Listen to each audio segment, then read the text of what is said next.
নমস্কার বন্ধুরা, হিন্দু ধর্মে তুলসী গাছের বিশেষ গুরুত্ব রয়েছে। তুলসী পুজোর পদ্ধতি এবং নিয়ম শাস্ত্রে বর্ণিত আছে।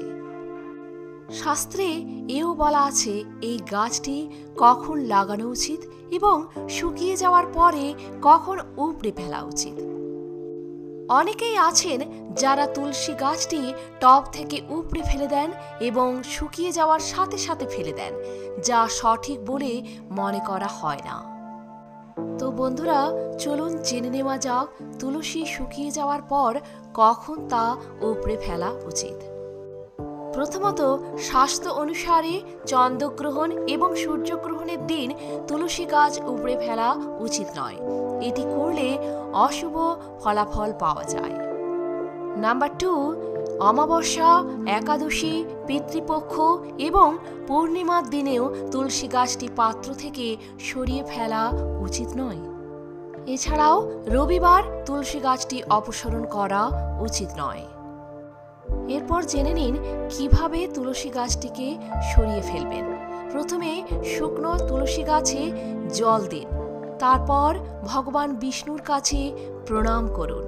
এরপর একটি স্ক্র্যাপারের সাহায্যে এই গাছটি পাত্র থেকে সরিয়ে ফেলুন।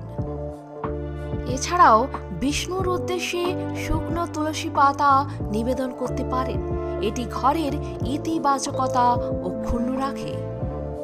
তবে জ্যোতিষশাস্ত্র অনুসারে বাড়িতে তুলসী গাছ রোপণ করা শুভ হলেও তুলসী শুকিয়ে গেলে তা পরিবারের জন্য অশুভ ইঙ্গিত বলে মনে করা হয়। শুকনো তুলসী কখনোই ঘরে রাখা উচিত নয়।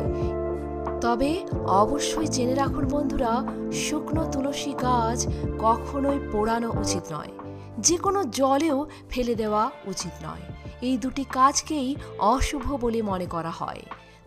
তুলসী গাছ দেহ রাখলে তা মাটিতে পুঁতে দেওয়াই নিয়ম। এরপর একটি নতুন তুলসী গাছ বৃহস্পতিবার অথবা শুক্রবার দিন বাড়িতে লাগান। তো বন্ধুরা, তুলসী গাছ শুকিয়ে গেলে এই বিষয়গুলি অবশ্যই মাথায় রাখুন। ভালো থাকবেন, সুস্থ থাকবেন।